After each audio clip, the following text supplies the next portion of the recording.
पवित्र तो देह वाणी पुण्यवंत, पवित्र तो देह वाणी पुण्यवंत, जो वदे अच्युत सर्व काळ.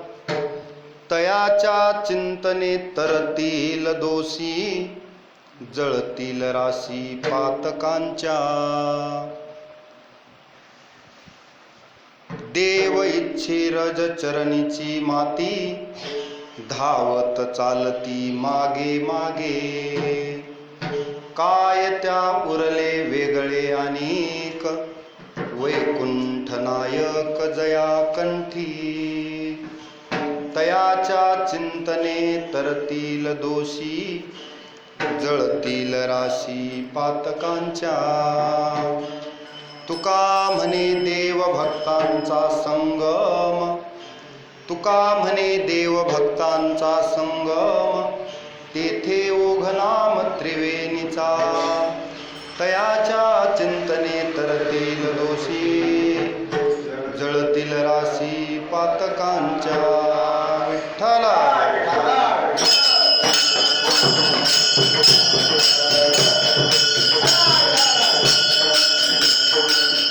महायोगपीठे तटे भीमरथ्या, वरं पुंडरीकाय दातुं मुनीन्द्रे.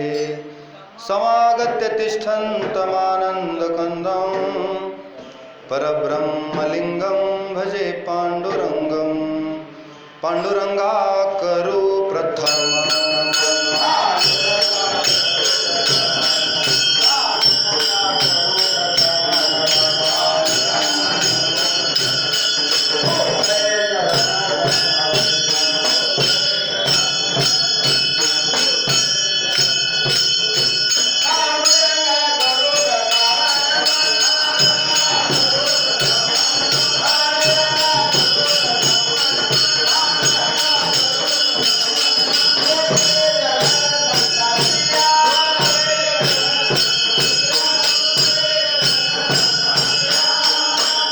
पांडुरंगा करू प्रथम नमन, दुसरे चरण संतांचे या. त्यांच्या कृपादाने कथेचा विस्तारो, बाबाजी सद्गुरु दास तुका. प्रथम नमन करू गणनाथा, उमाशंकराचे सुता. चरणावरी ठेवणी माथा, साष्टांगाता दंडवत. दुसरे वंदू सारजा, जे चतुराननाची आत्मजा. वाकसिद्धी पाविजे सहजा, तया चरणोजा दंडवत. आता वंदू देव ब्राह्मण, ज्यांचे निपुण्य पावन. प्रसन्न होती श्रोतेजन, त्या माझे नमन दंडवत. आता वंदू साधू सज्जन, रात्रंदीन हरीचे ध्यान. विठ्ठल नाम उच्चारिती जन, त्या माझे नमन दंडवत. आता वंदू रंगभूमिका, कीर्तनी उभे होती लोका. टाळ मृदंग श्रोते देखा, त्या माझे नमन दंडवत. ऐसे नमन करोनी सकळा, हरी कथा बोले बोबड्या बोला. अज्ञान म्हणून आपुल्या बाळा, चालवी सकळा नामा म्हणे विठ्ठला.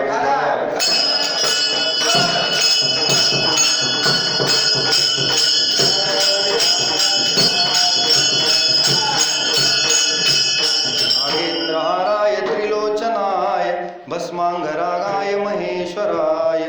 नित्याय शुद्धाय दिगंबराय, तस्मै नकाराय नमः शिवाय.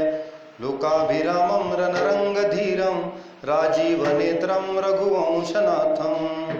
कारुण्यरूपं करुणाकरं तं, श्रीरामचन्द्रं शरणं प्रपद्ये. मनोजवं मारुततुल्यवेगं, जितेन्द्रियं बुद्धिमतां वरिष्ठं. वातात्मजं वानरयूथमुख्यं, श्रीरामदूतं शरणं प्रपद्ये. ब्रह्मानन्दं परमसुखदं केवलं ज्ञानमूर्तिं, द्वन्द्वातीतं गगनसदृशं तत्त्वमस्यादिलक्ष्यम्. एकं नित्यं विमलमचलं सर्वधी साक्षिभूतं, भावातीतं त्रिगुणरहितं सद्गुरुं तं नमामि. विठ्ठला विठ्ठला.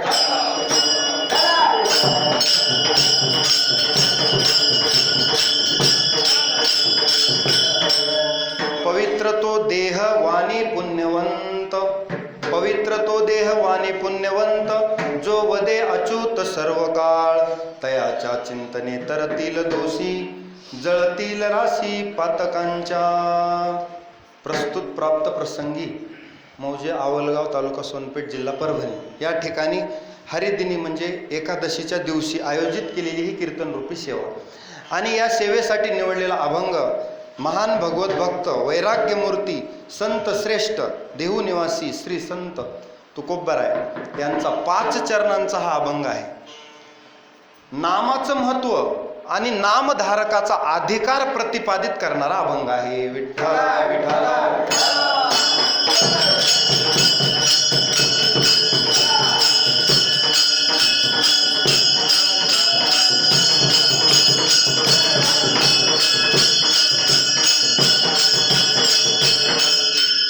पवित्र व्रत एकादशीचं. व्रता माझी व्रत एकादशी पावन. सगळ्या व्रतामध्ये पावन व्रत कोणतं असेल तर नाथ महाराज म्हणतात व्रता माझी व्रत एकादशी पावन, दिंडी जागरण देवा प्रिय. देवाला प्रिय असलेलं व्रत. माणूस अनेक व्रत वैकल्य करतो, त्याच्यामधलं महत्त्वाचं व्रत दिलेलं आहे कोणतं? एकादशी. या एकादशी व्रताचं असं महिमान आहे की ते समान विष्णूशी. म्हणजे ऐका व्रताचे महिमान, नेमे आचरती जन, गाती ऐकती हरिकीर्तन, ते समान विष्णूशी. आणि या पवित्र एकादशीच्या व्रताचं पालन जे करतात ते विष्णूच्या समान आहेत आणि विष्णूचे आवडते भक्त आहेत. म्हणून एकादशी व्रत माणसाला देवत्व प्राप्त करून देतं. अनेक व्रत आपण करतो, त्याच्यामधलं हे प्रमुख व्रत आहे. वैष्णवासाठी एकादशी प्रमुख व्रत सांगितलेलं आहे सर्व संतांनी. नामदेवरायाला 4 मुलं होती, नारा, विठा, गोंदा, महादा. त्याच्यामधले नारायण महाराज, ज्यांना आपण नारा महाराज म्हणतो, ते म्हणतात की आम्हा व्रत एकादशी,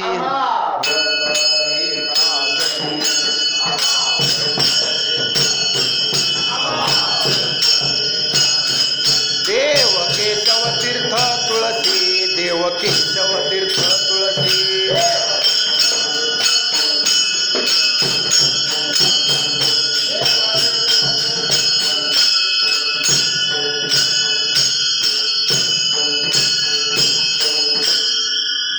नारायण महाराज म्हणतात म्हणजे नामदेवरायांचे सुपुत्र नारा महाराज, आम्हा व्रत एकादशी, आम्हाला एक व्रत कोणतं? एकादशी.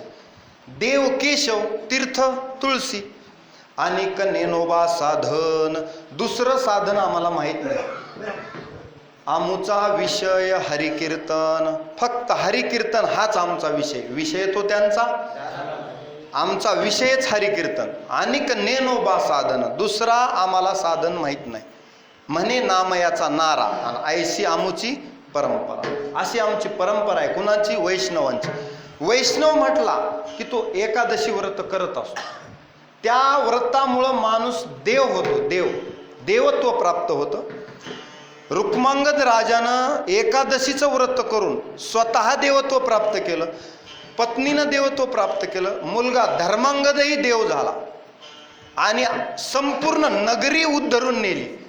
असं उद्धार करणारं व्रत म्हणजे एकादशीचं. असं एकादशीचं महत्त्व आहे.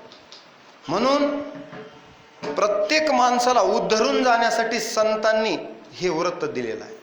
म्हणून या व्रताचं पालन करणं महत्त्वाचं. तुकोबाराय म्हणतात 15 दिवसा एक एकादशी, कारे न करीसी व्रतसार. काय तुझा जीव जातो एकादशी, फराळाचे मिसे धनी घेसी. पुढे तुका म्हणे कारे सुकुमार झालासी, काय जाबदेशी यमदूता. व्रत एकादशी करत नाहीस, पुढे अवघड यमदंड. पुन्हा मात्र तेव्हा तुझं सोडविता कोण आहे? हे रेड सिग्नल म्हणायचे, धोकादायक. इथं धोका दर्शवतात. जीवनात येऊन एकादशी व्रत करत नाहीस, दिंडी जागरण करत नाहीस, कीर्तनाला येत नाहीस, भजनाला जात नाहीस, मग करतो काय माणूस? म्हणजे चिंतनात वेळ जर जात नसेल, चिंतने सरे तो धन्य धन्य काळ. आणि एरीचा काळ, जो चिंतनाच्या बाजूला गेला ते देव अंतरे ते पाप, आणि जेवढा काळ चिंतनात गेला, घडी घडी काळ वाट्याची पाहे, पण चिंतनाच्या वेळेस मात्र काळाला सुद्धा आज्ञा नाही. कथेच्या वेळेची आज्ञा नाही. सदा काळ गणना करी आयुष्याची, सदा काळ गणना करीत बसलाय, आता किती आयुष्य राहिले, पण कथेचे वेळेची आज्ञा नाही. चिंतनात गेलेला काळ, आणि चिंतने सरे तो धन्य धन्य काळ. म्हणून काळ सारा वा चिंतने, काळ सारा वा चिंतने,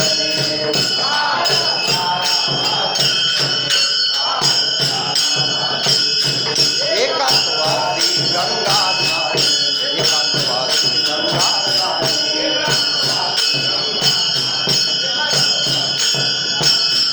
आ देवाच्या पूजने, देवाच्या पूजने,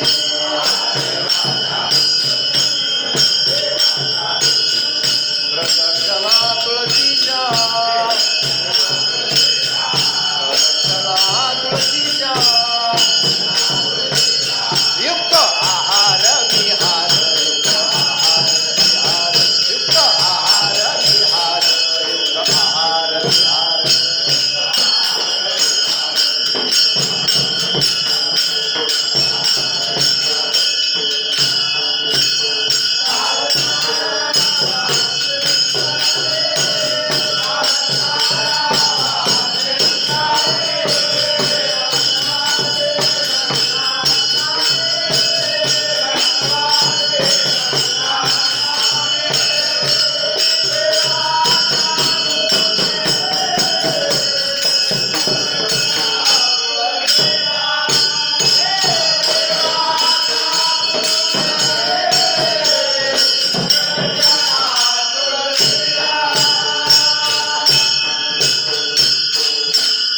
तुकोबाराय म्हणतात, माणसानं काय केलं पाहिजे?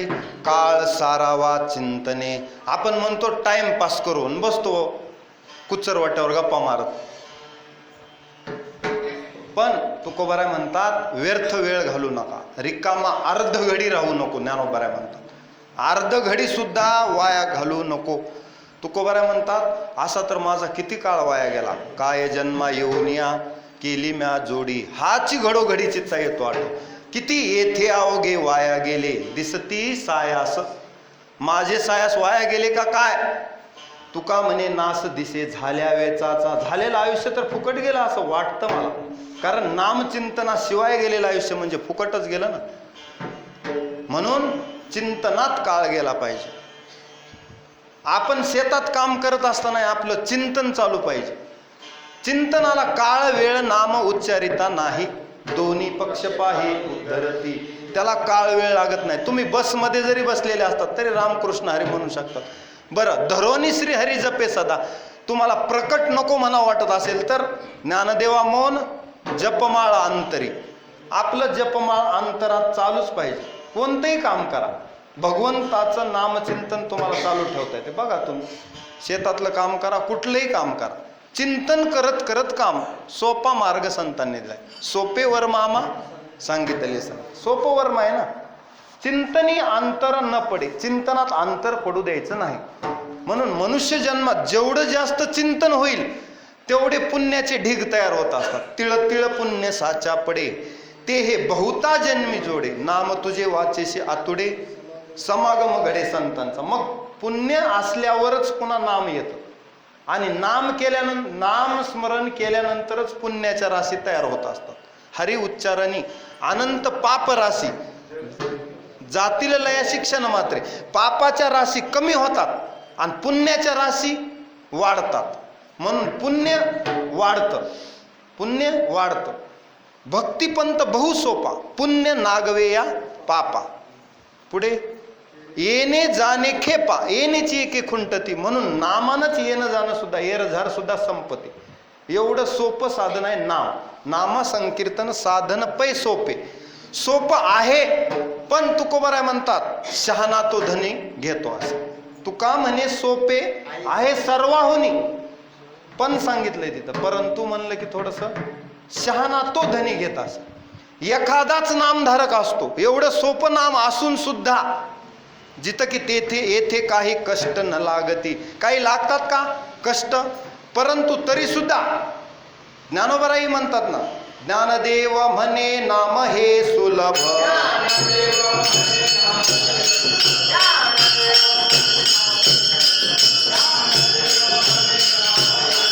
सर्वत्र दुर्लभ विरळा गाणे.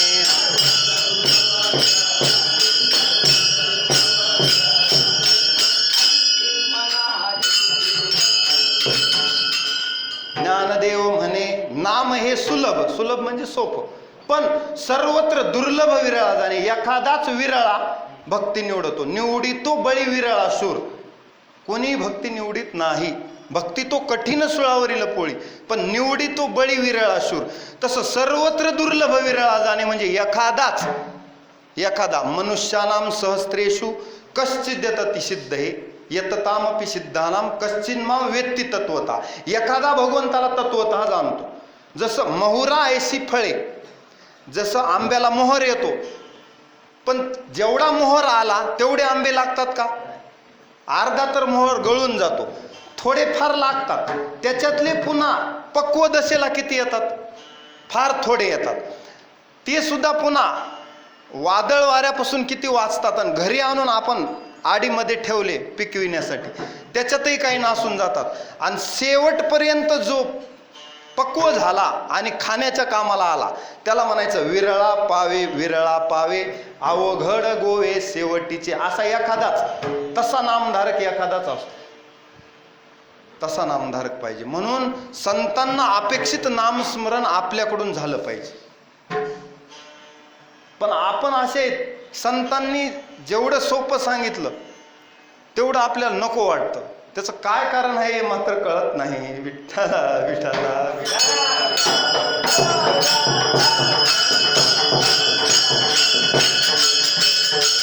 असं व्रत आहे एकादशीचं आणि नामस्मरण, हे दोन्हीचं महत्व आहे.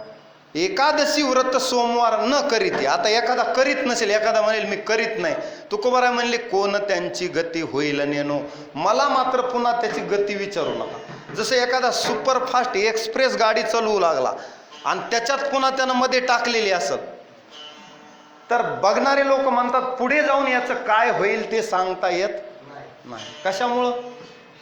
त्याच्या त्या स्वरूपावर बघूनच लोक त्याचा अंदाज लावतात, ह्याचं पुढे काही खरं दिसत नाही. तसं तुकोबाराय म्हणतात एकादशी व्रत सोमवार न करीती कोण त्यांची गती होईल नेनो. त्यांची गती काय होईल मला पुन्हा विचारू नका. काय करू बहु वाटे तळमळ आंधळी सकळ बहिर्मुख. किती लोक आंधळे झाले, विषयात प्रपंचात विकारात अडकून पडले आणि आंधळे झाले म्हणले. ज्ञानदृष्टी हरपली, दोन्ही नेत्र आंधळे, बहिर्मुख झाले. इंद्रिय सैरा धावतात, मनावर विकारांचा ताबा आहे, मनही नियंत्रणात नाही, आणि मग लोक आंधळे झाले म्हणले, बहिर्मुख झाले, हरिनाम स्मरणापासून दूर गेले. आणि आता तर काळ असा आहे, आता कलियुगात नामस्मरण करणारे थोडे आणि नामापासून विन्मुख झालेले म्हणजे दूर गेलेलेच जास्त दिसतात. कुणाची संख्या जास्त आहे बघा. मग पण गती तेची मुखी नामाचे स्मरण आणि अधोगती जाण विन्मुखता. ते जेवढे चाललेत ना पतनाकडे चाललेत. जसं या दिव्याकडे तो पतंग धाव घेतो, पण जितका जोरात धाव घेईल तितका तो अधपतनाकडे म्हणजे मृत्यूला जवळ करतो. तसंच आहे, नामस्मरणापासून माणूस दूर गेला की त्याचं पतन झालं, आणि नामस्मरणात आयुष्य गेलं ना त्या माणसाचं सोनच झालं. पुराणात बघा, तुका म्हणे नाही विश्वास ज्या मनी पहावे पुराणे विचारोनी. पुराणात बघा म्हणले तुकोबाराय, ज्यांनी ज्यांनी नाम धारण केलं त्यांचा उद्धार झाला, आणि नामापासून दूर गेले ते मातीमोल झाले. पुराण प्रसिद्ध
प्रसिद्ध सीमा, नाम तारक महिमा, नाम तारक महिमा. मागे जाळी माणूस, हा मागे जाळी माणूस, हा पुढे नाही गर्भवास. पुढे नाही गर्भवास.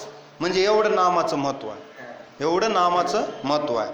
मग असं नाम सोपं आहे तरी सुद्धा तुकोबराय म्हणतात हे लोक घेत नाहीत म्हणून मला तळमळ वाटते.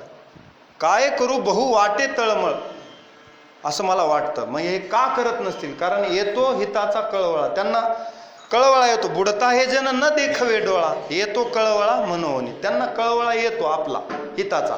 म्हणून संतांनी आपल्यासाठी हे सांगितलेलं आहे. आपलं हित ते जाणतात, पण आपण मात्र हिताचा विचार करत नाहीत. आणि आपल्या हिताचा विचार संत करतात, आणि आपण मात्र स्वार्थाचा विचार करतो आणि संतांचा ऐकत नाही. म्हणजे त्याचा तोटा पुढे अंतकाळाला कळतो. मग त्यावेळेस मात्र पश्चाताप करण्याशिवाय दुसरं आपल्याकडं साधन, दुसरा मार्ग नसतो. म्हणून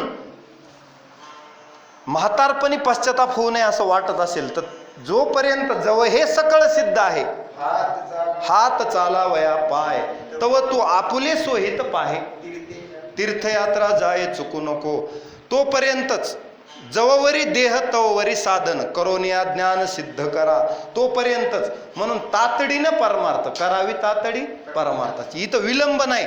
क्षण क्षण वाया गेला, एक क्षण वाया गेला म्हणजे तेवढा पुन्हा तुमच्या आयुष्यातला वजाच झाला. जेवढा नामात गेला तेवढा तुमचा कामात गेला, तो कारणी लागला. जसं आपण म्हणतो आजचा दिवस काम झालं म्हणून कारणी लागला, आणि एखाद्या दिवशी काम नाही झालं की आजचा दिवस व्यर्थ गेला, कोणतंच काम झालं नाही म्हणतो माणूस. नुसतंच फिरून आलोत, कामच झालं नाही, चक्रा मारून आलोत, काय केलं तर काहीच नाही, असं होतं. तसं आला काय केलं उद्या विचारल्यास, जन्मा येऊन या काय बा केले तू, मुद्दल गमाविले म्हणले. मुद्दल सुद्धा बरं, मुद्दल तरी जतन करा, नाहीतर पुन्हा मात्र पशु काय जाणे, पशुच्या जन्माला जावं लागतं. पुन्हा पशुच्या जन्माला, मूढा जन्मनी जन्मनी, मूढ येऊनीला. म्हणून तस्मात सर्वेषु कालेषु माम अनुस्मर युद्धच, मला सर्व काळ माझं स्मरण कर. अर्जुनाला देव सांगतात तस्मात सर्वेषु कालेषु, सर्व काळ चिंतनात. मग असं सर्व काळ जो चिंतन करतो त्याचा देह पवित्र तुकोबरा अभंगाच्या प्रथम.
तुकोबरा अभंगाच्या प्रथम चरणात म्हणतात, पवित्र तो देह.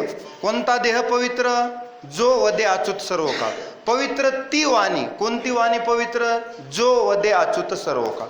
जी वाणी देवाचं नामस्मरण करते ती वाणी पवित्र. जो देह देवाचं नामस्मरण करतो, जो वदे अच्युत, पण कधी? सर्व काळ, थोडा काळ नाही. किती? सर्व काळ. म्हणजे आताच सांगितलं मी, तस्मात सर्वेषु कालेषु, सर्व काळ. मग असा जो सर्व काळ चिंतन करतो, ज्याचा देह तो पवित्र. मग इथं हा देह पवित्र, तो देह पवित्र, किंवा कशावरून ठरविलं तुकोबारायनं? फक्त एकच त्याला कसोटी लावली. कोणती? जो नामस्मरण करतो ना तोच देह पवित्र, बाकीचा देह अपवित्र. ती वाणी पवित्र जी नामस्मरण करते, आणि जी नामस्मरण करत नाही ती अपवित्र. जसं आपण काही अपवित्र घडलं की गाईचं गोमूत्र शिंपडतो, म्हणजे ते पवित्र होतं. तसं हा देह पवित्र करायचा असेल तर नामस्मरणानंच पवित्र होतो, नाही तर दुसरं कशानंच हा देह पवित्र होत नाही. मुळातच हा देहच नाशिवंत आहे, तरी सुद्धा लाख मोलाचा आहे. कारण का? या देहानंच आयुष्याच्या साधने सच्चिदानंद पदवी घेणे, म्हणून तो लाख मोलाचा आहे. आता थोडंसं शरीर दुर्गंधीचे थार सांगितले ना, शरीर दुःखाचे कोठार. पण कसं असतं, जसा बंगला आहे, एखादा बंगला सुंदर असला जरी तरी त्याला थोड्याफार मोऱ्या नाल्या असतातच ना. कशासाठी? त्याच्यातली घाण बाहेर जाण्यासाठी. तसं हे शरीर थोडंसं अपवित्र आहे, नाशिवंत आहे, अपवित्र आहे, दुःखाचं कोठार आहे, रोगाचं मूळ आहेच ना. तरी सुद्धा लाख मोलाचा आहे हा देह. साधारण नाही, खूप साधना केल्यानंतर खूप पुण्यानं मिळालेला देह आहे. पण ह्या देहानंच मनुष्य देव होऊ शकतो. या देहानंच बरवे झाले आलो या जन्मासी, जोड जोडली मनुष्य देहा आयसी. कैसी? मनुष्य देहायची महालाभाची उत्तम राशी असा देह आहे, जेणे सर्व सुखासी पात्र होईचे. म्हणून नरदेह दुर्लभ जाणा सांगितलं संतांनी. दुर्लभ आहे हा दुर्लभ देह. भगवत कार्यासाठी जन वापरला तो पवित्र झाला, आणि बाकीचे देह अपवित्र झाले. उदाहरण सांगतो म्हणजे लक्षात येईल. जटायू पक्षी होता, पण आपला देह प्रभू कार्यार्थ त्यानं प्राण सोडले, आणि प्रभूच्या मांडीवर प्राण सोडले. प्रभू कार्यासाठी आपला बलिदान दिलं. अभिमन्यूनं प्रभू कार्यार्थ आपलं बलिदान दिलं. तो देह पवित्र झाला. कशामुळं? चिंतन करत करत प्रभूच्या कार्यात, प्रभूच्या कार्यासाठी देह उपयोगाला आला. जसं एखादा जवान सीमेवर शहीद झाला की आपण म्हणतो तो देशाच्या कामी आला, शहीद झाला. मग तसं देवाच्या कामी जो देह आला तो पवित्र आहे. देवाच्या कार्यात, देवाच्या नामस्मरणात ज्यानं देह झिजवला ती काया पवित्र. बाकीची काया अपवित्र दुसऱ्यांची. कशामुळं सांगितलं?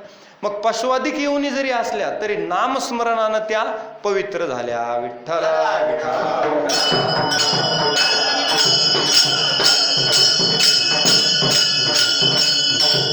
कसं असतं महाभारतात आपण बघा, ज्यांच्या ज्यांचा देह प्रभू कार्यासाठी, एक उदाहरण सांगतो म्हणजे लक्षात येईल महाभारताचं. ज्यानं आपला देह स्वतःसाठीच वापरला, दुसऱ्याचं काही घेणं देणं नाही, तो म्हणजे दुर्योधन. मैं और मेरी बायको बाकी सब काय को, कुणाचंच घेणं देणं नाही, आणि मला सगळे भोग जगातले मिळाले पाहिजे. कुणाचं म्हणणं आहे? दुर्योधनाचं. काही हो, दुसऱ्याचं राज्य मला घ्यायचंय, दुसऱ्याचं धन मला घ्यायचंय, पण मला मोठं व्हायचं, ही वृत्ती आहे दुर्योधनाची. धर्म कळतो, अधर्मही कळतो, पण धर्माचं पालन त्याच्याकडून होत नाही. जाना मी धर्म, धर्म मला कळतो पण नच मे प्रवृत्ती, पण त्याचं आचरण होत नाही. जाना मी अधर्म, अधर्मही कळतो पण नच मे निवृत्ती, पण अधर्माकडं जाऊ नये असं वाटत नाही. कळतो पण जात नाही. दुर्योधन आहे. आपला देह स्वार्थासाठी, स्वतःसाठीच, आपल्यासाठीच वापरला. आपल्या देहाचे लाड पुरवण्यासाठी, दुसऱ्याचे नुकसान करू नये, दुसऱ्याला त्रास देऊ नये, आपले सुख बघितलं. कोण? दुर्योधनानं. दुसरं उदाहरण महाभारतातलं कर्णाचं. कर्णानं आपला देह दुर्योधनासाठी वापरला, दुसऱ्यासाठी वापरला, पण दुर्योधन अधर्मी होता त्याच्यासाठी खर्च केला. कुणा? कर्णानं. दुसऱ्यासाठी खर्च, दानशूर होता, कर्णासारखा दानशूर नाही. पण कर्णाची एक चूक काय झाली? अधर्माच्या बाजूनं माझा मित्र म्हणत दुर्योधनाची मैत्री तोडली नाही. आणि परिणाम असा झाला की त्या दुष्टाच्या संगतीत राहून स्वतःच्या देहाचंही मात्र झालं, प्राण सोडावा लागला. पुन्हा शेवटी अर्जुनाच्या हाताने मरावंच लागलं. देवानं सांगितलं आता याला माफ करू नको. रथाचं चाक जमिनीत फसल्यानंतर सांगितलं आता याला धर्म आठवतो, त्यावेळेस कुठं गेला होता याचा धर्म, आता सोडू नको. म्हणजे यानं देह, आपली शक्ती दुर्योधनासाठी वापरली पूर्ण. आणि एकमेव अर्जुन असा आहे देव म्हणतात ज्यानं सर्वस्व मला अर्पण केलं, तो देह पवित्र आहे अर्जुनाचा. कशामुळं? सर्व शक्ती देह प्रभू कार्यार्थ वापरला, देवासाठीच वापरला. अर्जुन झोपला तरी कृष्ण कृष्ण कृष्ण असा आवाज येत होता रोम रोमात. इतका अर्जुनाचा देह देवानं पवित्र ठरवला. देव म्हणतात वृष्णीनाम वासुदेवोस्मी पांडवानाम धनंजया. देवानं प्रमाणपत्र दिले अर्जुनाला की पांडवामध्ये अर्जुन माझी विभूती आहे. म्हणून अर्जुनाचा देह पवित्र झाला. कशामुळं? स्वतःचा देह नामस्मरणात आणि प्रभू कार्यार्थ झिजवला. हे 3 उदाहरणं जरी लक्षात घेतले तरी लक्षात येईल की पवित्र तो देह, वाणी पुण्यवंत, जो वदे अच्युत सर्व काळ विठ्ठला विठ्ठला विठ्ठला.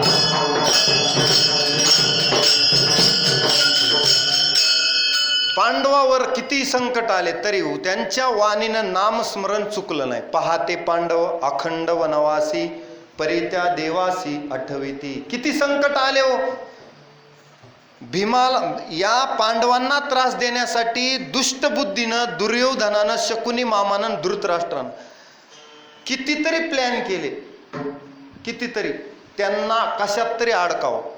लहानपणीच भीमाला विष दिलं मारण्यासाठी, लाक्षागृहात जाळून मारण्याचा प्रयत्न केला पांडवांना. ही दुष्टबुद्धी यांची आहे. युधिष्ठिराला विश्वासात घेऊन दूध खेळायला बोलवलं, शकुनी मामाची बुद्धी आहे. आणि त्याला सहाय्य यांचा आहे दुर्योधनानंच हे सगळं. म्हणजे ही दुष्टबुद्धी आहे. हा देह अपवित्र का होतो? भगवंतापासून दूर गेले हे. आणि परिणाम काय झाला? शेवटी मरावं लागलं ना, दुर्योधनाला मरावं लागलं. भीमाच्या हातानं वध झाला गदायुद्धामध्ये. भगवंतानं सांगितलं हा दुष्ट आहे, त्याच्या घरचं अन्न सुद्धा देवानं खाल्लं नाही. पंचपक्वान्नाचं अन्न केलं होतं, पण भगवान म्हणले मी विदुराच्या घरी कन्या खाईल, पण मला हे पंचपक्वान्नाचं अन्न नको, अपवित्र देह आहे. का? याला माझ्याविषयी प्रीतीच नाही. माझ्याविषयी प्रीती ज्याला नाही त्याच्या घरी मी जेवत नाही, असं भगवंतानं स्पष्ट सांगितलं होतं दुर्योधनाला. आणि विदुराच्या कन्या खाल्ल्या. विदुरा दैत्या घरी रक्षी प्रल्हादाशी, दासीपुत्र कन्या विदुराच्या भक्षी, आणि दैत्या घरी रक्षी प्रल्हादाशी. विठ्ठल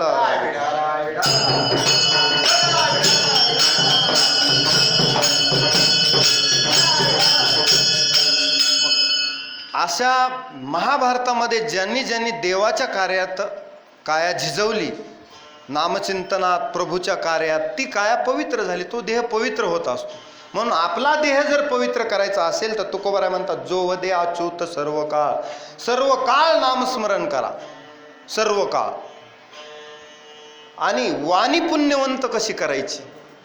आपली तर वाणी काय, गुळाचे भाव वाढले, सोयाबीनचे कमी झाले, नोटाबंदी झाली, अमुक झालं, सगळ्या दुनियेचा कचरा डोक्यात. आपल्या म्हणण्यानं वास्तविक कुणालाच काही फरक पडत नाही. पण आपण मात्र व्यर्थ गलबला करू नये म्हणले, पण करतो आपण. हा, आणि सर्व काळ नामस्मरण करा, उठता बैसता भांडताना सुद्धा हरी बोला म्हणले. हरी बोला देता, हरी बोला घेता, सर्व कार्य करीता हरी बोला. हो काही करा, पण जो वदे अच्युत सर्व काळ. भांडायचंही असलं तर हरीच्याच नावानं भांडा, देवालाच भांडा, पण सर्व कार्य करिता हरी बोला. कोणतंही कार्य करताना त्याला म्हणायचं सर्व काळ, जो वदे अच्युत सर्व काळ. पण आपली वाणी मात्र काय, अनंत वाचा त्या कैसा मग आपली वाचा अशी आहे, नको ते बोलते, नको ते चिंतन करतं मग, पण भगवंताकडे जात नाही, भगवंताकडे लवकर जातच नाही. आणि वाणीला नाम येण्यासाठी पुण्यच लागतं, तरीच नाम येईल जिव्हागरी श्रीरामाचे. कधी अनंत जन्माची पुण्य असेल तर नाम येईल, नाहीतर नाम येत नाही मुखाला. मुखाला नाम येण्यासाठी सुद्धा पुण्यच पाहिजे, भक्ती मार्गात असण्यासाठी सुद्धा पुण्यच पाहिजे. आणि वाणी पवित्र ज्याला करायची, ज्याला वाणी पवित्र करायची, ती वाणी पवित्र फक्त हरिनामानं होते, दुसरं काहीच साधन नाही. विठ्ठल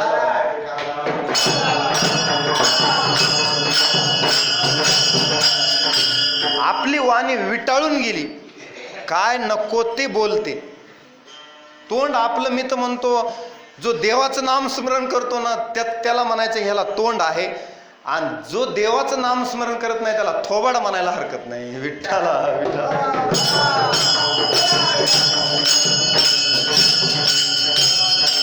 नामाविन मुख सर्पाचे ते बीळ. आता संतांची भाषा बघा, जिव्हा नवे काळ सर्प आहे. मग आता इथं कसं वाटतं, संत मग शिव्या देऊन सांगतात, साधारण समजना गेलं की मग असं सांगतात. कसं असतं, माणसाला दोनदा चारदा माणूस म्हणून त्याला प्रेमानं सांगून बघा, आणि जमच ना गेलं ना मग शेवटचा विलाज माणूस वापरतो. तसं निर्वाणीचं बोलणं संतांचं आहे. मग संत मात्र मग कुणाची हायघाई करत नाहीत, मग ते मात्र जोरात सांगतात पुढल्या भाषेत. माणूस म्हणतो ना ह्याला ह्या भाषेत समजत नाही, जरा दुसऱ्या भाषेत सांगावं लागेल. विठ्ठला विठ्ठला.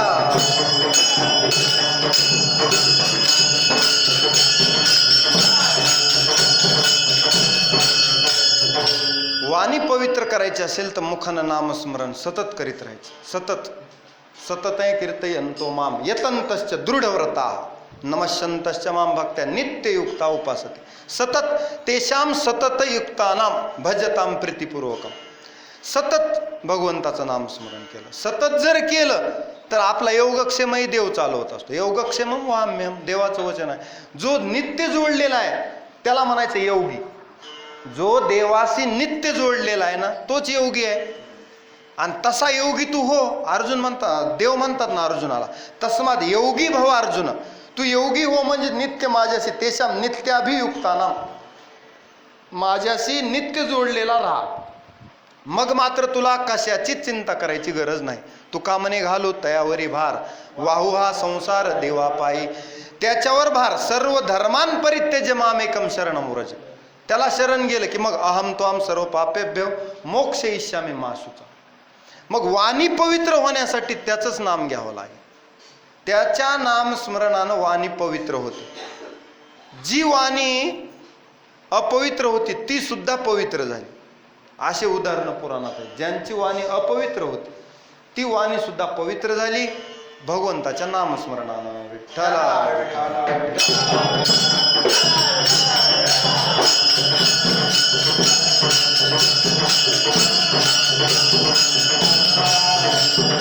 मग असा कोणी नामधारक जर असेल ना त्याला तुकोबरा म्हणतात की हा नामधारक म्हणजे ब्रह्मवेत्या इतका श्रेष्ठ आहे. असा नामधारक, असा एखादाच नामधारक असतो. जर कोणी भगवंताचं सतत असं नाम घेत असेल, त्याचा देह पवित्र, त्याची वाणी पवित्र, आणि त्या माणसाच्या संगतीत जरी दुसरा माणूस आला तरी त्याचे दोष जातात, अभंगाचं दुर्ग.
तुकोबरा अभंगाच्या ध्रुवचरणात म्हणतात, नामधारकाचं चिंतन जरी केलं, जो नामधारक आहे त्याचं नुसतं चिंतन जरी केलं, जे पुराणात प्रसिद्ध नामधारक आहेत त्यांचं नुसतं चिंतन केलं तरी सुद्धा आपले दोष जातात.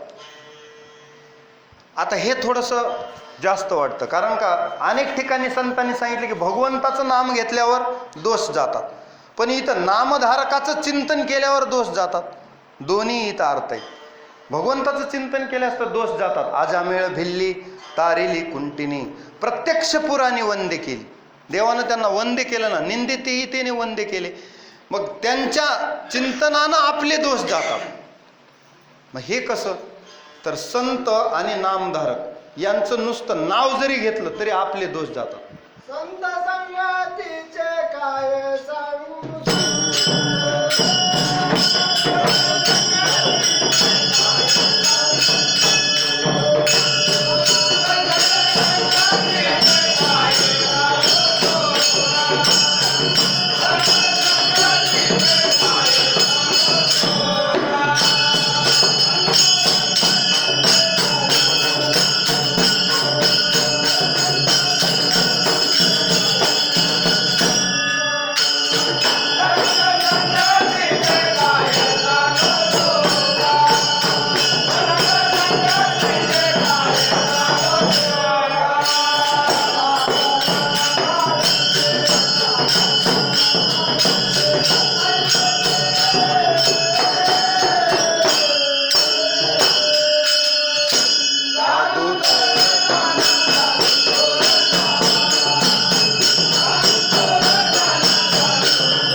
नामदेवराय म्हणतात, संत संगतीचे काय सांगू सुख, आपणा पारिखे नाही तेथे.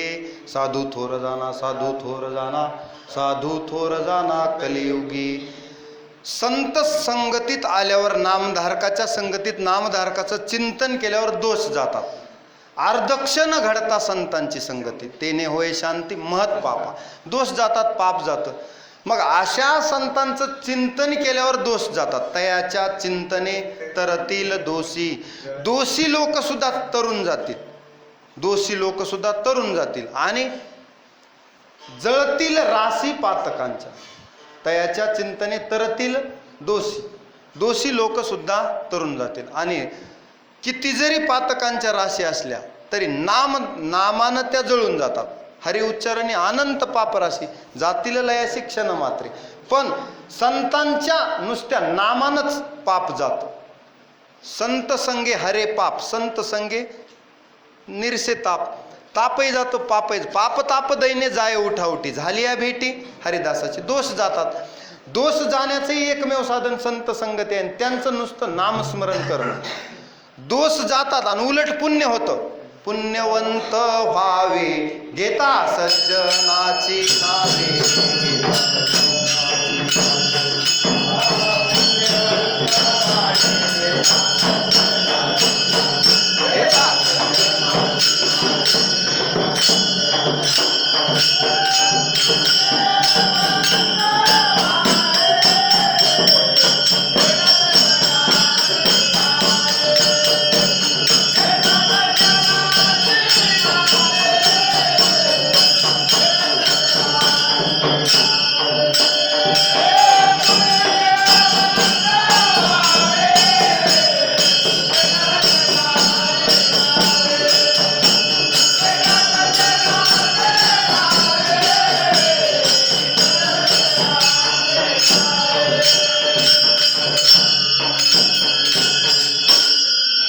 सज्जनांचं नाव जरी घेतलं तरी पुण्यवंत व्हावे, घेता सज्जनांची नावे, नेघे माझी वाचा तुटी. आणि महालाभ फुकासाठी, फुकासाठी लाभ आहे ना, पाप घालण्याचं साधन. तयाच्या चिंतने तरतील दोषी. आणि दोषी तरले ना, त्यांच्या संगतीत जे राहिले ते दोषी तरले, त्यांचे दोष गेले आणि ते देव झाले. संतांच्या संगतीत कोणी येऊ द्या, अहो रेडा जरी आला संतांच्या संगतीत तरी वेद बोलला.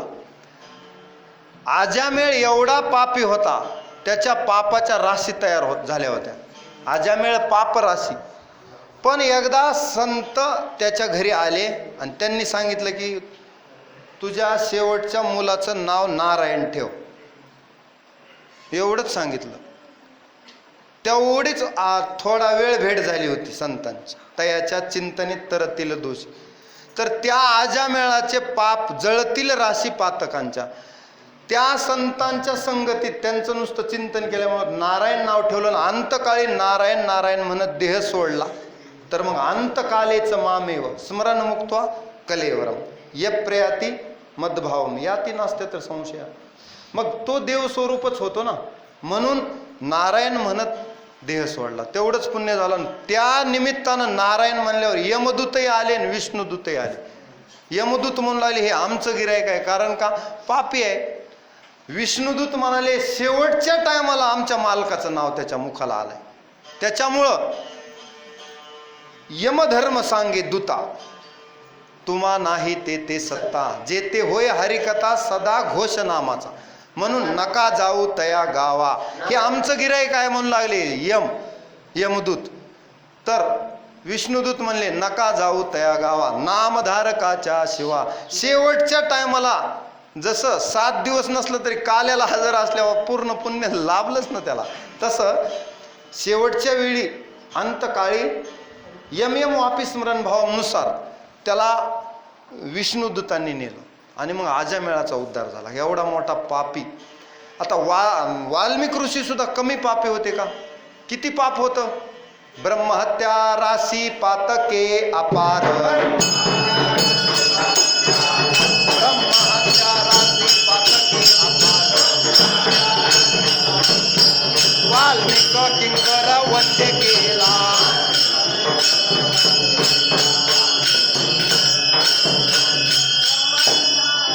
पातके अपार,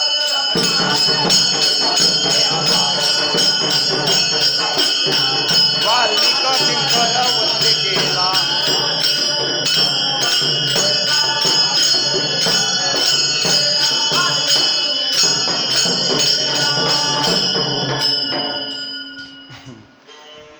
ब्रह्महत्या राशी पातके अपार, त्याची गणनाच नाही, एवढं पाप होतं. तरी सुद्धा वाल्मिक किंकर वंदे केला. आणि त्या वाल्मिकाचं आपण नुसतं नाम जपलं, वाल्मिक व्यास वसिष्ठ एवढं जरी आपण म्हटलं ना, तरी तयाच्या चिंतने तरतील दोषी यांच्या नामे नाशपातकाशी सांगितलं. नुसतं नाम घेतलं तरी, नुसतं म्हणलं ना प्रल्हाद नारद पराशर पुंडरीक व्यास अंबरीश शुक शौनक भीष्मदालभ्यान रुक्मांगदार्जुन वशिष्ठ विभीषणादीन एवढे नुसते नाव जरी घेतले तरी पुण्य होतं. आणि तयाच्या चिंतने तरतील दोषी, कसलाही दोषी माणूस, कसलाही पापी माणूस नुसत्या नामानच उद्धरून जातो. यांच्या नामे नाश पातकास, तयाच्या चिंतने तरतील दोषी, जळतील राशी पातकांच्या. गणिका सुद्धा उद्धरून नेली ना, भिल्लीन उद्धरून नेली, आजामेळ उद्धरून नेला, हे वाल्मिक किंकर वंदे केला. ही उदाहरणं म्हणजे पापी लोकांची उदाहरण. आणि तसले दोषी तरुण नेले नामानं. म्हणून नाम हे तारक आहे, भवसिंधू तारक आहे. दोष नामानच जातात, दुसऱ्या कशानच जात नाहीत. दोष आहेत ते दोष घालवण्यासाठी पापाचे कळप पळती पुढे. नामस्मरण आलं की तिथं पाप राहत नसतं. जसं सूर्य उगवला की अंधार नावाची वस्तू राहत नाही, मग कशाचा अंधार? सूर्य आला तसं नामस्मरण घेतलं की पाप जात असतं. त्याच क्षणी पापाला वजाबाकी होत असते, पुण्याची बेरीज होत असते, मग पुण्य वाढत जातं.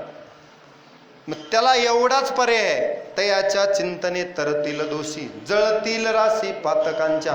पातकांच्या राशी जळून जाते. आणि अशा नामधारकाला आता दोष गेले, त्यांच्या चिंतनाला आपलेही दोष जातील. भगवान म्हणतात ना, जो माझ्याकडे आला तो कितीही पापी असू दे अर्जुना, पुन्हा तो पापी राहत नसतो. विठ्ठल म्हणता हरले पाप, विठ्ठल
हे भगवंताच्या नामानं पुण्य वाढतं आणि पाप कमी होतं. ही विठ्ठलाच्या नामाची ताकद झाली तुम्ही आता दिलेली. इथं तया आपलं चिंतन बाजूला जाऊ नये, म्हणजे नामधारकाच्या चिंतनानं आपलं पाप कसं जाईल हे विषय लक्षात घ्या. मग आपल्याला जसं नुसतं तुकाराम तुकाराम, आता तुकोबाराय देवाचे भक्त आणि तुकोबारायचं आपण नाम घेतलं तर तयाच्या चिंतनेत तरतील दोष. नुसतं तुकाराम तुकाराम जरी म्हणलं तरी यम थरथर कापतो. तुकाराम तुकाराम नाम घेता कापे यम. ज्ञानोबाराय ज्ञानेश्वर महाराज किंवा माऊली म्हणलं तरी सुद्धा पाप जात. ज्ञानेश्वर एवढं जरी म्हटलं, ज्ञानदेव चतुराक्षरी मंत्रच्या, ज्ञानदेव चतुराक्षरी जपहा करी तू सर्वज्ञ, आणि ज्ञाना विरहित ब्रह्मप्राप्तीची संज्ञा. त्या दिवशी हनुमान महाराजांनी ह्याच्यावर डिगोळला आम्हाला फार सुंदर चिंतन सांगितलं, फार सुंदर. ज्ञान आणि अज्ञान ह्याच्यावर सांगितलं, खूप सुंदर. तर म्हणजे ते मडके कसे फोडायचे ही आम्हाला त्याची लावून दिली. म्हणजे वेदांतात हे जी प्रक्रिया आहेत, कोणते मडके कसे फोडायचे, ज्ञान अज्ञान कुठपर्यंत, ज्ञानही पुन्हा कसं संपवायचं हे सांगितलं. खूप सुंदर चिंतन. तर म्हणजे संदेह जातो, त्यांच्या सहवासात राहिला संदेह राहत नाही, बुद्धीतला संदेह जातो. मग ही संतांची ताकद असते, म्हणून सतत संतांच्या संगतीत राहिलं पाहिजे. संत संगती निरंतर सांगितली. प्रेमधन हे भांडार विठ्ठला विठ्ठला.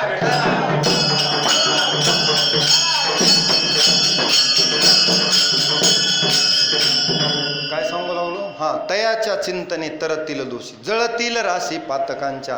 ह्या नामधारकांच्या चिंतनानं सुद्धा पाप जातात. कोणत्याही संतांचं नाम घ्या तुम्ही, आपण नाम संतांचे घेतो ना, सगळ्या संतांचे नाम घेतो. निवृत्ती ज्ञानदेव सोपान मुक्ताबाई, एकनाथ नामदेव तुकाराम संतांचं नाम, प्रल्हाद नारद हे संतांचे नाव. सकाळी उठलं ना प्रातःकाळी यांचे नावं घ्यावं लागतात. 5 महासतीचे नाव घेतल्यावर पाप जात. नुसतं अहल्या तारा सीता मंदोदरी तथा एवढं म्हणलं तरी पाप जात. अहल्या तारा सीता मंदोदरी तथा हे 5 महासतीचं नाम सकाळी सकाळी काही नाम घ्यायचे असतात, नुसते उच्चारण करायचे तरी आपलं पाप जातं, दोष जातात. पंचेकम नास्मरे नित्य महापातक नासनम सांगितलं. ह्यांचं नाव, ह्या 5 महासती नाव घेतलं तरी पाप जातं. म्हणून देव म्हणतात अपि चेत्सु दुराचारो भजते माम अनन्य भाग. दुराचारी जरी असला तर तो माझं आता भजन करत असल्यास त्याचं मागील परिहार पुढे नाहीशी ना. आता त्याला पापी म्हणायचं नाही, तो आता साधू झाला. म्हणून माझ्याकडं आला की अहम त्वाम सर्व पापेभ्यो, त्याला सगळ्या पापातून मोक्ष इष्यामी माशूचा, त्याला मुक्ती मी देतो. त्याचं पाप मागचं जातं, धुवून जातं. जसं आपल्या अंगावर मळ झाल्या साबणानं धुवून जातो, तसं नामस्मरणानं त्याचं पापही धुवून जातं. विठ्ठल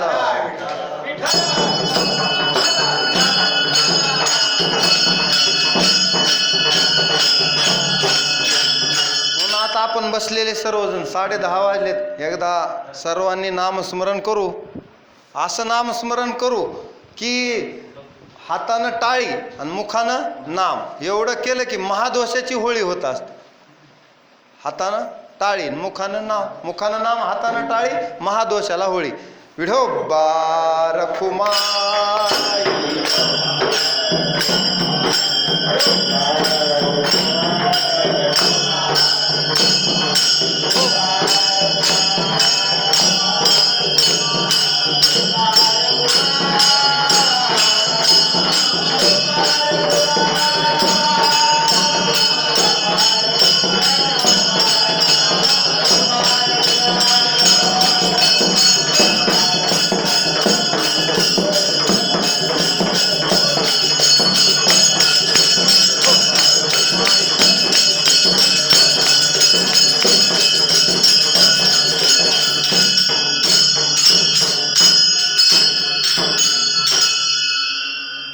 तुकोबारा म्हणतात असा नामधारकाचा अधिकार, आणि असा जो नामधारक असेल त्या नामधारकाची इच्छा आपण करतो, यात नवल नाही. देव सुद्धा अशा नामधारकाच्या पायाचे रजकण मला लागावेत अशी इच्छा करतात.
आपलं अभंगाचं तिसरं चरण काय आहे?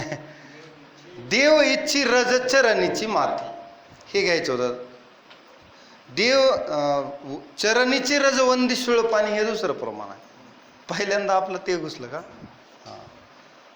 देव इच्छी, तुकोबाराय तिसऱ्या चरणात म्हणतात, देव इच्छी रज चरणीची माती, धावत चालती मागे मागे. अशा नामधारकाच्या माग माग देव जातो आणि कधीतरी यांच्या पायाची धूळ आपल्या अंगाला लागावी अशी इच्छा करतो. आपण करताल यात नवल नाही. आम्ही तर कुणाचेही पाय धरतो का नाही? कुणालाही शरण जातो, नको त्याला. म्हणजे आपल्याला काही किंमत नाही, आत्मसन्मान नाही असं आपण वागतो. पण संत मात्र कुणालाही शरण जात नाही, फक्त देवाला शरण जातात. देवाशिवाय कुणालाच शरण जात नाही. त्यांना शरण जाण्यायोगा फक्त एक भगवंत वाटतो, बाकीच्यांना नाही. म्हणून भाग्यवंत म्हणत आहे शरण गेले पंढरीराय, ते भाग्यवंत. मग आपलं काय चालू आहे, देव त्यांना त्यांच्या पायाची धूळ आपल्या मस्तकाला लागावी अशी इच्छा करतो देव. आणि त्यांच्या माग सतत मागे पुढे उभा राहे सांभाळीत, त्यांच्या सोबतच असतो आणि पळतच जातो. देवाला त्वरा झाली गरुडा टाकीले मागे, द्रौपदीच्या लागे नारायणे. पळतच देव गरुडाला मागं सोड टाकतो, भक्तासाठी धावतो. एवढा त्यांच्या पायाची इच्छा करतो देव नामधारकाची. नामधारक म्हणलं की देव मात्र तिथं काहीच पाहत नाही, त्याचा भाव पाहतो. देवाकारणे भाव तस्मात द्यावे न लगे फारसे वित्त, झाले एक चित्त तरी बहुत, एवढ्यासाठी नका करू आता हतगा. काही लागत नाही हो देवाला, नुसता भाव झाला की दुरी नाही देव, त्याला देव दूर नाही. मग त्या भक्ताची, त्या नामधारकाची देव इच्छा करतो, हे थोडं नवल आहे ना. देवाला वेड करतात ते भक्त, त्याला माग धावायला लावतात. आणि त्या भक्ताच्या प्रेमासाठी देव माग हिंडतो. हिंडे तया मागे पुढे, हिंडे तया मागे पुढे तो देव फिरतो. मग एवढी देवाला भक्ताची आवड आहे. हरिकथेची आवडी देवा. मग संतांची सेवा करतो, त्यांची सेवा करतो, मनवनी सेवा करी त्यांची. संतांचे सुख झाले या देवा, मनवनी सेवा करी त्यांची. तेथे माझा काय कोणतो विचार, वर्णावया पार महिमा त्यांचा. त्यांच्या माग देव जातो. उदाहरण सांगतो म्हणजे लक्षात येईल. देव किती इच्छा करतो त्यांच्या रजकणाची. आता थोडं झोपू नका, लक्ष द्या. सत्यभामा, विनोद सांगितलं झोपत नाहीत. आता धोंड्याचा महिना चालू आहे ना, का जावयांनी त्रस्त केलं. एक जावयाची गोष्ट मी ऐकली, सांगतो म्हणजे तुम्हाला जरा झोप येणार नाही. पुन्हा उदाहरण. आता धोंड्याचा महिना चालू आहे म्हणजे अधिक मास, पुरुषोत्तम मास चालू आहे ना, भगवान श्रीकृष्णाचा महिना आहे. पण जावयांना काय, जावई म्हणजे 10वा ग्रह. हे 9 ग्रह माणसाच्या मागं राहायला असायला, तो 10वा ग्रह. मग आता आंबे आले होते सासरवाडीतून. मग सासऱ्यानं म्हणला आपल्या जावयाला आंबे देऊ. थोडे आंबे नेऊन दिले. मग तो म्हणतो, त्याची बायको म्हणते बघा माझा बाप किती चांगला आहे, तुम्हाला अगोदर आंबे आणून दिले, त्यांच्या पोराला नाही तुम्हाला अगोदर, म्हणजे घरी नाही मला दिले. तो म्हणतो फार बापाची फुशारकी सांगू नको, मला माहीत आहे तुझा बाप किती उदार आहे, हरिश्चंद्रासारखा आहे का कर्णासारखा आहे माहीत आहे, जास्त त्याचं वर्णन सांगू नको, मी त्याला चांगलं ओळखतो. बरं मग काय पाहिजे होतं तुम्हाला, एवढेसे आंबे दिलेत, सगळे आंबे थोडेच मला दिलेत, बाकीचे घरी त्याच्या पडू नयेत सासऱ्याच्या. बरं ठीक आहे, तुमचं समाधान नाही ना, सगळे आंबे बाबाला फोन लावते आणि सांगते की सगळेच आंबे पाठवून द्या. आणि बाबानं पाठवून दिले. आता जावयावर थोडं प्रेम असतंच ना, सासूचंही असतं सासऱ्याचंही, मुलीला चांगलं सांभाळावं म्हणून. मग दिले पाठवून, घरी एक आंबा ठेवला नाही. मग आता तरी तुम्ही समाधान आहेत की नाही, बघा ना सगळे आंबे दिले. जास्त बापाचं आणखी वर्णन सांगू नको. आंब्याचं झाड आणखी त्यांच्याच ताब्यात आहे. आंब्याचं झाड कुणाकडे आहे, सासऱ्याकडेच आहे ना. बरं झाडही तुम्हालाच पुढल्या वर्षीपासून, त्याचे आंबे तुम्हीच घ्यायचा, झाडही तुमच्याच ताब्यात. तेवढ्यावर तरी समाधान आहेत का नाही, नाही म्हणला. ते झाड ज्या शेतात आहे ते शेत सुद्धा माझ्या नावावर झाल्यास मग थोडंफार समाधान होईल. आणि मग काय सासऱ्याला दिंडीतच पाठवतो का काय, आता विठ्ठला विठ्ठला विठ्ठला.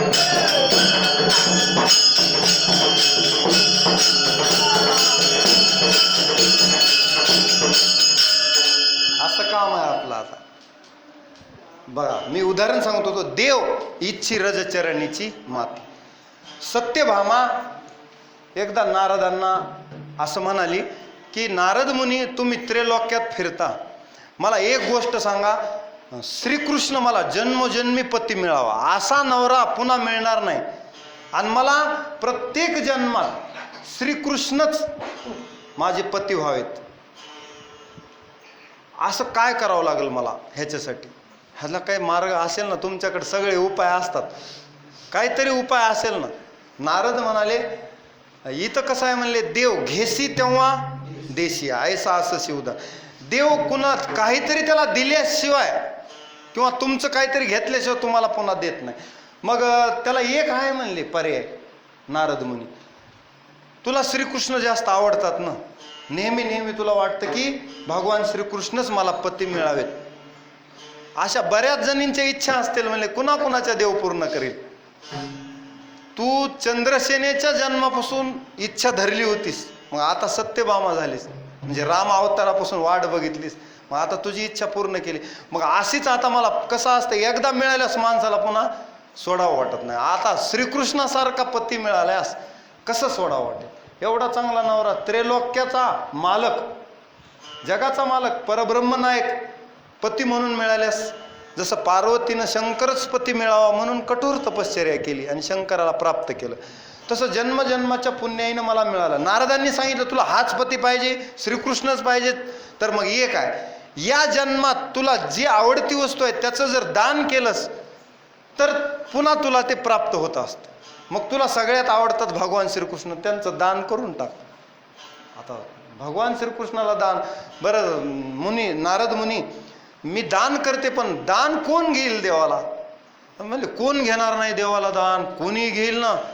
हा देवदा इथं माणूस एक अंगठी सोड ना सासऱ्याकडून, मिळेल त्या प्रसंगात निमित्तानं का होईना. मेहुणीचं लग्न असल्यास जावई डूक धरून असतो दुसरा, मिळते आता साडू, पुन्हा मेहुणा, त्याला काय आशा असते, आता ह्या लग्नात का होईना मला अंगठी मिळते. मग कोण घेणार नाही देव, कोणीही घेणार. मग असं करा, मग इथं आता जवळ कुणाला दान देऊ. मग नारद मुनी म्हणाले, मी आहे ना दान घ्यायला, मी दान घ्यायला उभा आहे, तू दान दे, संकल्प सोड, मी दान घेतो. मग ठीक आहे म्हणली सत्यभामा, पुढच्या आशेनं, पुढच्या आशेनं म्हणजे जन्मोजन्मी हा पती मिळावा म्हणून. मग दान दिलं नारदांना देवाला. देव म्हणले आता कोणाचा झाला, नारद मुनी म्हणले आता देव माझा झाला, तुमचा अधिकार संपला, दान दिलेल्या वस्तूवरला अधिकार संपला. मग आता देवाला सांगितलं, देवा तुम्ही मला दानामध्ये मिळालात, आता मी सांगेल ते काम तुम्हाला करावं लागेल. माझा आता तुमच्यावर अधिकार कोणाचा आला, माझा. आता मी काय तुमचा वापर कसा करेल तसं तुम्हाला चालावं लागेल. देव हात जोडून उभे राहिले. देव म्हणले, नारद मुनी तुमच्यासारखा श्रेष्ठ भक्त, तुमच्यासारख्या श्रेष्ठ भक्ताचं काम करण्यासाठीच मी एवढे आयुध वागवतो आणि भक्त राखे पायापाशी, मी भक्तासाठीच फिरतो, जन्मालाच येतो, अवतारालाच येतो, ह्याच्यासाठी रूप घेऊन येतोच तुमच्यासाठी. मग काय काम लावाल मला. नारद मुनी म्हणाले, आता सध्या तर माझ्याकडे काही काम नाही, पण एक आहे, हे माझ्या जे वाहन आहेत चपला त्या तुम्ही घेऊन चला. असं म्हणल्याबरोबर देव इच्छी रजचरणीची माती, देवानं नारदाचे पाय धरले, नारदाच्या देव पाया पडल्याने त्या पादुका डोक्यावर घेतल्या, नारदाच्या हातात नाही. देव इच्छी रजचरणीची माती, त्या पादुका डोक्यावर घेतल्या, सेवकाच्या शिरी धरुनी चाले पादुका. सत्यभामा दान करी उजूर नाही सेवका, आणि सेवकाच्या शिरी धरुनी चाले पादुका. देवानं नारदाच्या पादुका डोक्यावर घेतल्या, याला म्हणायचं देव इच्छी रज चरणीची माती.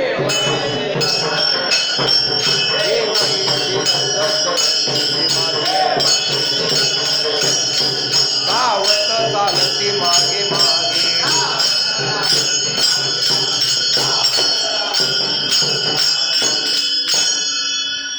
बघा आता धावत चालती मागे मागे, देव मागे मागे धावतच चालतो भक्तासाठी. देव इच्छी रज चरणीची माती, धावत चालती मागे मागे. देवाला भक्ताशिवाय करमतच नाही. नामदेवराय जिकडे निघाले तिकडेच देव निघायचे, ज्ञानोबाराय सोबतच निघायचे, सावता बाबालाच भेटायला जायचे. देवाला म्हणजे तिथं मंदिरात सुद्धा नको वाटायचं, चोखोबारायच्या घरी जायचे, जनाबाईच्या घरी जायचे, त्या भक्तांची कामं करू लागायचे, त्यांच्या मागे मागेच देव. म्हणजे भक्त जिथं तिथं देव, हरी तेथे संतन, संत तेथे हरी. जिथं भक्त जातील तिथं देव. देव इच्छी रज चरणीचं. आणि त्यांचे कामं, जे कामं कोणीच करणार नाही असे नीच कामं सुद्धा देवानं केली. चोखोबारायावर प्रसंग आला, बाळंत पण होतं चोकोबारायच्या पत्नीचं. कुणा करायचं? मग बहिणीकडं आणायला गेले असताना तोपर्यंतच चोखोबाची बहीण झाला शारंगधर आणि वहिनी उघडादार हाका मारी. आणि चोखोबारायच्या पत्नीचं बाळंत पण देवानं केलं. आणखी कोणतं काम करावं? विठ्ठला विठ्ठला.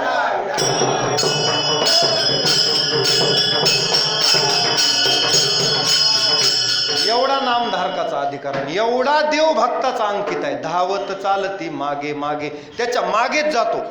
अहो दामाजी पंत दुष्काळ पडला होता आणि दुष्काळामध्ये त्यांच्या ताब्यात असलेले कोठार त्यांनी लोकांना धान्य वाटून टाकलं. आणि मग कुणीतरी खोडी केली गावातल्या आणि सांगितलं बादशहाला बिदरच्या की दामाजींनी वाटून टाकले सगळे दामाजी पंतांनी काय धान्याचे कोठार. मग आता एवढे पैसे त्याच्याकडून वसूल करून घ्या. मग अशा वेळेस देवाला चिंता पडली. धावत चालती मागे मागे. आता दामाजी माझा भक्त आहे, संकटात आहे, काय करायचं? आणि देव विठू होऊन गेला बादशाहकडे आणि सांगितलं या धान्याचं सवय मोल मी तुमच्याकडे घेऊन आलो, ही रसद घ्या आणि मला पावती द्या. आणि मग तोपर्यंत दामाजी पंताला सेवक अटक करून घेऊन जात होते. मग त्या बादशाहनं सांगितलं तुमचे तर पैसे पोहोचले, तुम्हाला अटक करण्याची गरज नाही. धावत चालती मागे मागे. त्यांची चिंता देवानं केली. तेव्हाची तयाची चिंतवणी मजची पडली. ज्ञानोबा म्हणतात जे अनुसरले गा माझी वाहनी. सर्व भावानं माझ्याकडे आले ना, मग त्यांची चिंतवणी, त्यांचा योगक्षेम, त्यांचे संकट मी बघतो. मी स्वतः ते अंगावर घेतो आणि त्यांना मागे. आम्हा घाली पाठीकडे ना आपण कळी काळाशी भिडे. विठ्ठला विठ्ठला.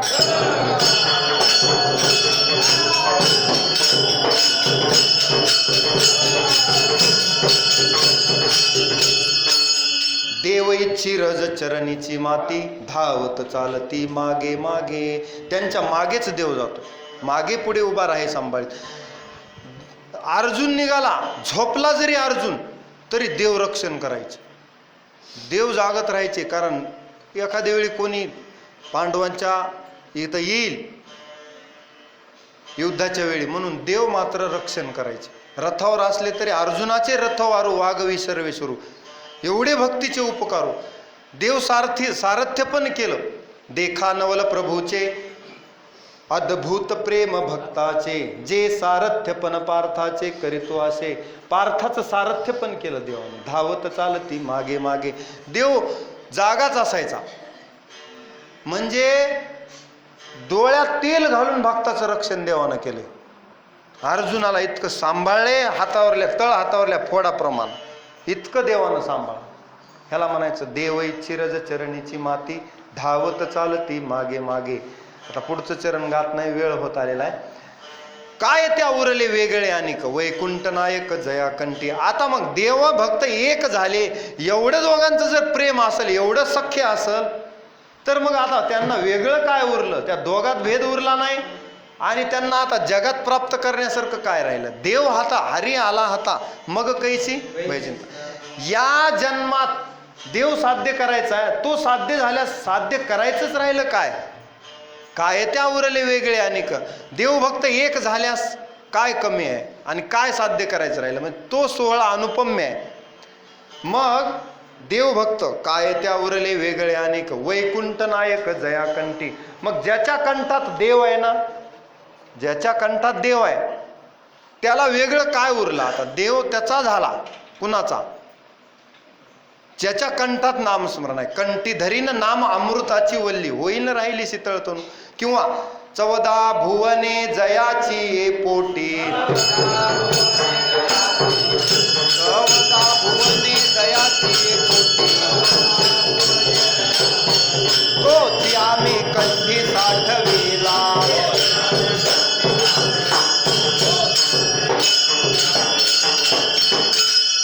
14 भुवने जयाची पोटी.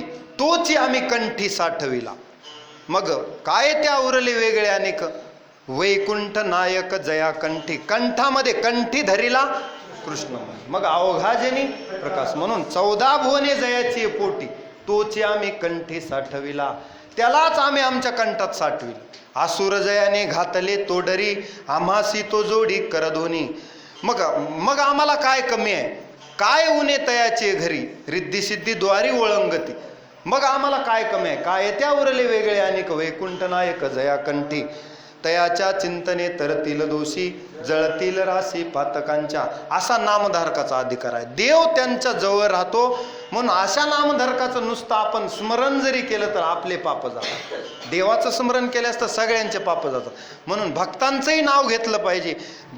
कारण का मद भक्ताच ए भक्ता ते मे प्रियतमा मता. ते मला प्रिय आहेत. माझ्या भक्ताचे भक्त सुद्धा मला तेवढेच प्रिय आहेत. ते प्राणापरोते आवडती मज निरुते, जे भक्त चरित्रा ते प्रशंसिती. विठ्ठला विठाला.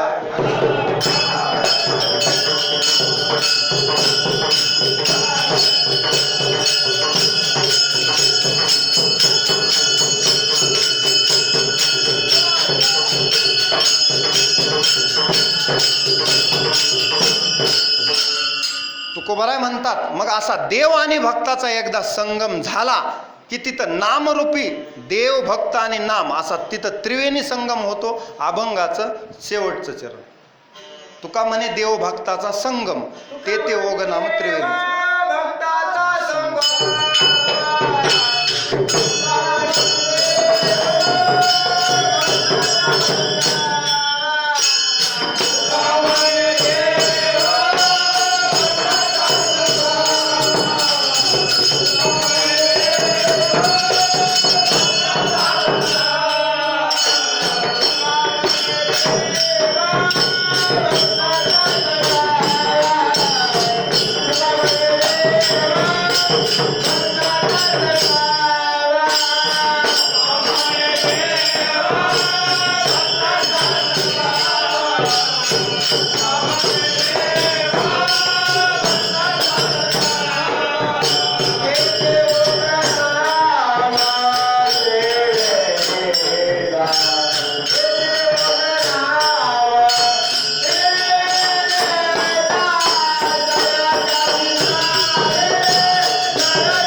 शेवटच्या चरणात म्हणतात, तुका म्हणे देव भक्ताचा संगम.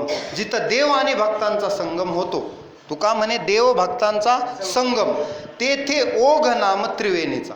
आता तुम्ही महाराजासोबत प्रयागला कधी गेला असता, जे 4 धामला गेले असतील, प्रयाग इलाहाबादला उत्तर प्रदेशात, तिथं त्रिवेणी संगम आहे. सरस्वती गुप्त आहे आणि गंगा यमुना आणि सरस्वती असा त्रिवेणी संगम प्रयागराजला आहे. तर तिथं त्रिवेणी संगम जसा आहे, त्या त्रिवेणी संगमाची उपमा इथं तुकोबारायनं देव भक्त नाम हा त्रिवेणी संगम सांगितला. कथा त्रिवेणी संगम, कथा त्रिवेणी संगम,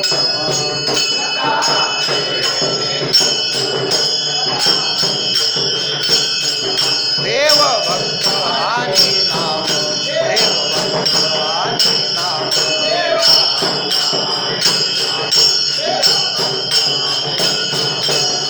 शेतीचे उत्तम, ते उत्तम,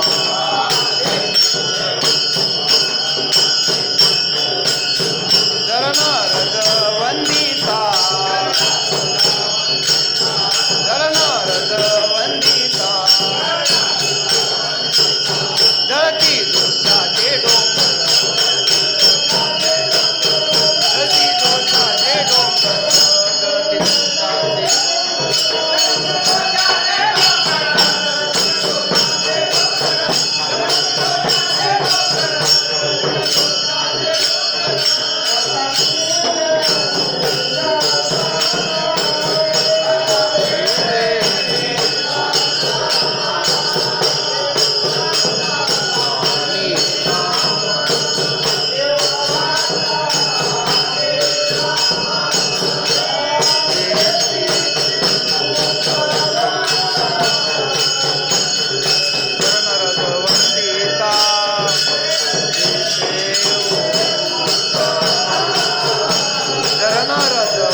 भक्त आणि नाम, तेथीचे उत्तम चरण रज वंदिता.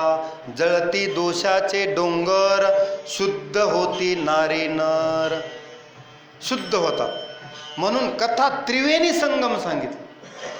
कोणता कोणता त्रिवेणी संगम इथं सांगितला तुकोबारायांनी? देव, भक्त आणि नाम. आणि देव भक्ताचा संगम झाला की तिथं नाम येतच असतं, दुसरं काय येईल? नाम तिथं येतं. मग तुका म्हणे देव भक्तांचा संगम, ते ओघ नाम त्रिवेणीचा. असा त्रिवेणी संगम तिथं होत असतो. जसं मी भक्त तू देव ऐसे करी. आपण दोघ जण एक झाल्यास मी तू पण जाऊ दे दुरी, आणि एकची घोंगडी पांघरुळे. मग देवभक्तांचा संगम झाला की नाम ओघ त्रिवेणीचा येतच असतो. तिथं नाम स्मरण येतच असतं. म्हणजे कथा त्रिवेणी संगम होते, देव, भक्त आणि नाम. अशा पद्धतीनं वेळ संपलेला आहे. तुका म्हणे देवभक्तांचा संगम, ते ओघ नाम त्रिवेणीचा. तयांच्या चिंतने तरतील दोषी, जळतील राशी पातकांच्या. अशा पद्धतीनं अभंगाचा थोडक्यात भावार्थ झालेला आहे, कारण वेळ संपली. तर तुकोबारायांनी नामाचं महत्त्व आणि नामधारकाचा अधिकार या अभंगात अगदी तंतोतंत सांगितलेला आहे. आणि देवाला किती आवड आहे नामधारकाचं, म्हणून असं नाम कंठात आपण कायमस्वरूपी आपल्या राहावं, ते महत्त्वाचं आहे. धन्य मी मानिन आपुले संचित, राहिलं तर बरं राहिलेसे प्रीत तुझे नामे. म्हणून उपजला भाव तुमचे कृपे सिद्धी जाओ. हे देवा तुम्ही आमचा भाव वाढू द्या, कमी होऊ देऊ नका. परमार्थात भाव वाढू द्या. पेट्रोलचे भाव वाढले म्हणून लोक ओरडत आहेत, पण परमार्थाचे भाव कमी व्हायले. परमार्थात देवाप्रती भाव प्रतिक्षण वाढला पाहिजे. आणि नामस्मरणाशिवाय जीवाला, म्हणजे जसं एखादा प्रिय व्यक्ती नसला की करमत नाही, तसं माणसाला करमलं नाही पाहिजे. नामाशिवाय व्यर्थ वाटलं पाहिजे जीवन. म्हणून सतत नामस्मरण एक अशी वल्ली आहे, ती कंठात धरल्यावर माणूस अमर होतो. कंठी धरीनं नाम अमृताची वल्ली, अशी वल्ली धारणच करायची. सोपी वल्ली आहे नामस्मरण. नामस्मरणासारखं खात्रीलायक साधन दुसरं नाही तरुण जाण्यासाठी. म्हणून संतांनी सांगितलेल्या पद्धतीनं नामस्मरण केलं पाहिजे. असं नामे तिन्ही लोक उद्धरती, एवढं नामाचं महत्त्व आहे. आजच्या अभंगात तुकोबारायांनी थोडक्यामध्ये आपल्याला सांगितलं नामाचं आणि नामधारकाचं महत्त्व आणि अधिकार. म्हणून एवढं जर नाम तारक असेल तर देवा मी त्या नामाला कधीच सोडणार नाही, तुला कधीच विसरणार नाही. जन्मोजन्मी मला तुझी सेवा घडावी, आणि त्यासाठीच मला गर्भवास सोसावे लागले तरी तुका म्हणे गर्भवासी सुखे घालावे आम्हासी. पण आम्ही मात्र हरिनाम सोडणार नाही. आणि अशा हरिदासाची घरी मज उपजवा जन्मांतरी. मला कधी पण जन्मही द्यायचा असेल तर त्यांच्या घरी द्या. म्हणजे मला हे नाम सोडावंसच वाटत नाही. तुकोबाराय म्हणतात ना, माझी मज झाली अनावर वाचा,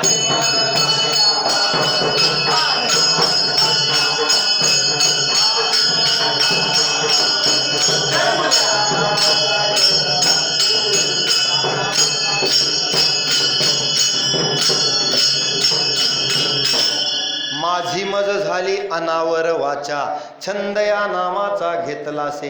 एखादा जर म्हणला आता नाम घेऊ नका, तरी माझी वाचा आता आपोआप ते नाम घेतेच. जसं पहिल्यांदा कोणती गोष्ट शिकावी लागते, पुन्हा आपोआप अवयव काम करतात. सायकल चालवताना, पोहताना पुन्हा काय फारसं नाही, आपोआप ब्रेकवर पाय जातो, एक्सिलेटर वाढतं, स्टेअरिंग चालते, म्हणजे पुन्हा पुन्हा सवयीचा भाग होतो. तसं माझी वाणी आता तिला इतकी सवय लागली की माझी मज झाली अनावर वाचा, आता ती आवरत नाही. छंद या नामाचा घेतलासे, किती छंद, गोविंद गोविंद मना लागली या छंद, मग गोविंद ते काया, भेद नाही देवातया. एवढा आता आम्हाला नामस्मरणाचा छंद आम्ही घेतला, देवाशिवाय आता आम्हाला दुसरं काही आवडत नाही. कारण छंद हे तुझा लागला, छंद लागल्याशिवाय परमार्थात माणूस येतच नाही. छंदच माणूस म्हणतो त्यांना छंदच आहे, आणि छंद लागावा लागतो, वेड व्हावं लागतं देवासाठी, वेड लागावं लागतं. मीराबाईला वेड लागलं भगवान श्रीकृष्णच. वेड लागल्याशिवाय आणि संसाराची दानाधीन केल्याशिवाय भगवंतही भेटत नाही. देवाची ते खून आला ज्याच्या घरा, त्याच्या पडे चिरा संसारास.